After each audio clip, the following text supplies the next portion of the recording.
Thank you for joining us for Ask a Therapist, the Blue Cross Blue Shield of South Carolina series in which we speak with mental health professionals about issues many people face every day.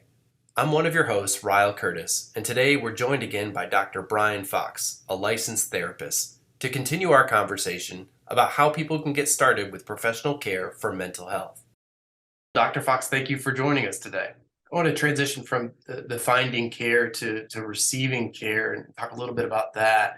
Are there different options now for receiving care for mental health?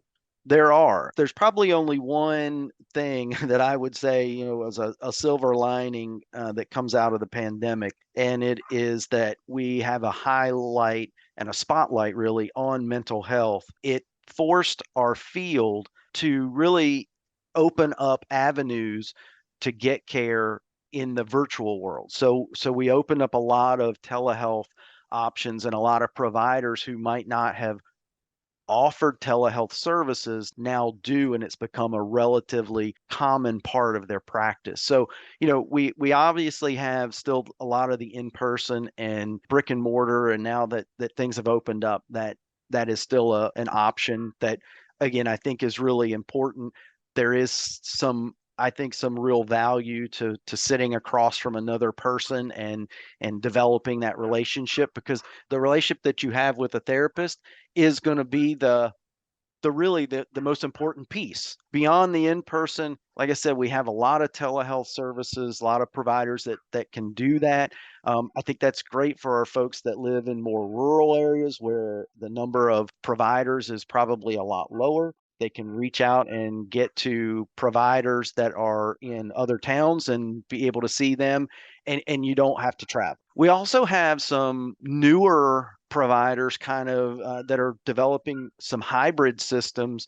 There's two in our current CBA network. One is called NoCD, that specifically treats obsessive compulsive disorder, and then another is called Maru Health. Both utilize kind of a combination of telehealth services with some app-based programming as well that sort of supplements what they do in between sessions. And so it's really kind of beginning to incorporate the entire kind of virtual process there. Is proven to be very, very effective, and it's really meeting people where they are. It's making it accessible for anyone and on their time frame. So it's proving to be, really successful, and they do a nice job of kind of managing those situations so that they're keeping people engaged. I think that's the main thing, is that it really improves the engagement. And the more you engage with different types of services like that, the better outcomes we tend to get.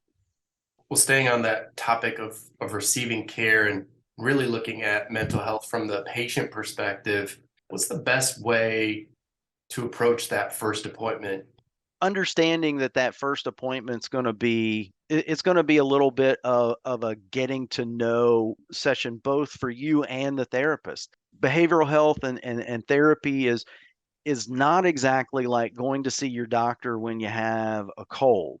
It's not a 15-minute, let's see what your symptoms are, write a prescription, out the door you go. It's a little bit more of a longer term process. It's something that isn't going to probably resolve in that one first session. So the first session is really about kind of getting to know each other. And I often tell people who are seeking, there is nothing that says because you pick a therapist that if you feel like you're not connecting with that person, that, well, because it's the person you picked, that you've got to stay with them. It's really a two-way street. It's as important for you to feel comfortable with that therapist as it is for the therapist to be able to kind of feel comfortable with you and be able to work together. So that first session, that's really all that's going to be done. You're probably not going to walk out of a first session going, "Well, okay, all my problems are solved," but hopefully you walk out saying, I've got some real excitement about the possibilities, because I feel like this person understands me.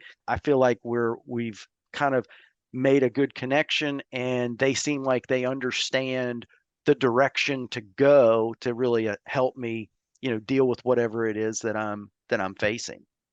So, what about the individual who may be on the fence, someone that's experiencing a higher level of stress and anxiety?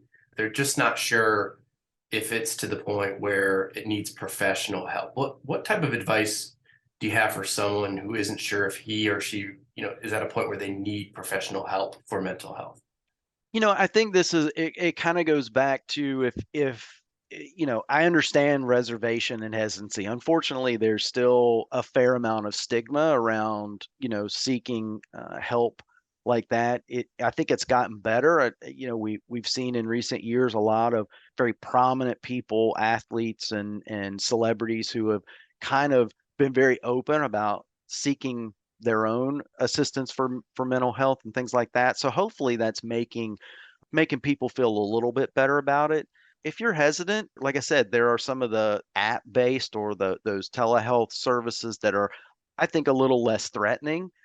I think that's a good way to maybe dip your toe in it and see if it's something that you really need or that you feel like you're going to benefit from.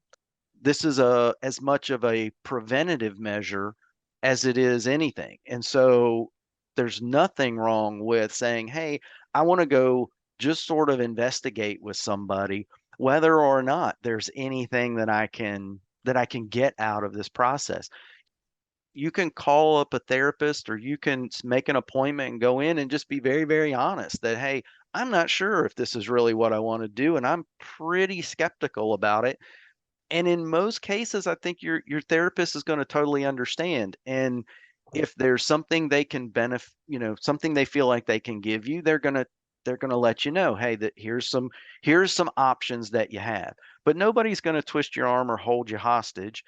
If there isn't anything that they feel like they can give you, they're probably gonna tell you, "It sounds like in general, you're handling things pretty well, and I don't know that I've got anything else to offer you." But we can all benefit from building skills, and sometimes that's all it takes to help prevent something from getting a little worse.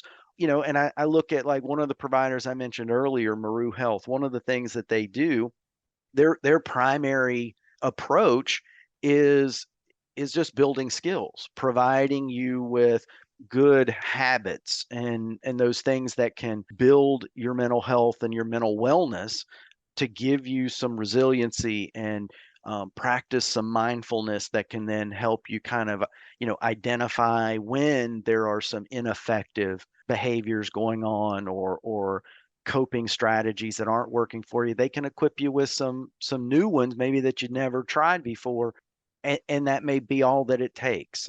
It may just be a way of maintaining the good health that you have and continuing to get stronger.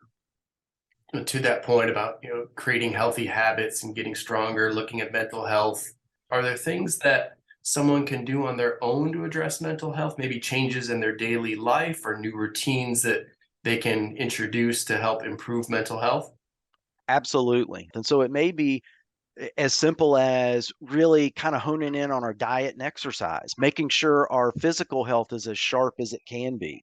It may be making sure we're getting enough sleep. There's a ton of research that really shows a hugely strong connection between amounts of restful sleep and mood and mental health. So there those are some things that anybody can start to do right now. There are just tons of different resources online and apps that look at things like improving mindfulness and building resiliency skills. And many years ago, we used to think of like optimism and resilience and mental toughness and things like that as those were personality traits or qualities that either you were lucky enough to have or you weren't, and it was too bad. And in reality, what we found is most of those things are very teachable and trainable skills that with very deliberate practice, we can make those a lot stronger, make them more automatic so that they help kind of build up our mental wellness reserves so that when those stressful times and difficult situations happen, we've got some room. We can deal with them. We've got some skills and things in our toolbox, so to speak, that we can use to not let them derail us too much and to get back to our baseline. And so I think, things like that, there's all kinds of books that, we can read, looking at resources like that, so that we can just sort of just add little things to our daily routines. It can go a long way. There's a lot out there now. People are ripe coming out of the pandemic. They're ripe for ways to kind of continue to develop their ability to kind of deal with stress. I mean, our world is not any less stressful than it was. So there's all kinds of things that people can do. And I invite anybody to kind of just dig in and get out there and just try different things. Everybody's a little different. You're probably not going to find right off the bat the first thing that works for you, but I guarantee you, if you keep looking, you're going to find some things that resonate and make sense to you, and it's only going to make things easier for you, better for you, and overall your mental health, your physical health are going to benefit. Dr. Fox, we've covered a lot and you've given a lot of actionable information here, so I appreciate it. And we know the topic of mental health care is not going away anytime soon, so we know we'll be revisiting this conversation and look forward to speaking with you again. Oh, appreciate the opportunity. I think it's great to continue this discussion because, like you said, it's not going away. It's definitely something that I think is beneficial for everybody. And the more information that we have, and the more we can put at the hands of everyday people, the better off they're going to be. So I'm hopeful the conversation will continue. I want to thank Dr. Brian Fox for joining us. This conversation of mental health and getting care is so incredibly important. We hope this discussion can help you or someone you know. Blue Cross Blue Shield of South Carolina members can call the number on the back of their insurance card for mental health resources. We hope you join us again for our next Ask a Therapist discussion.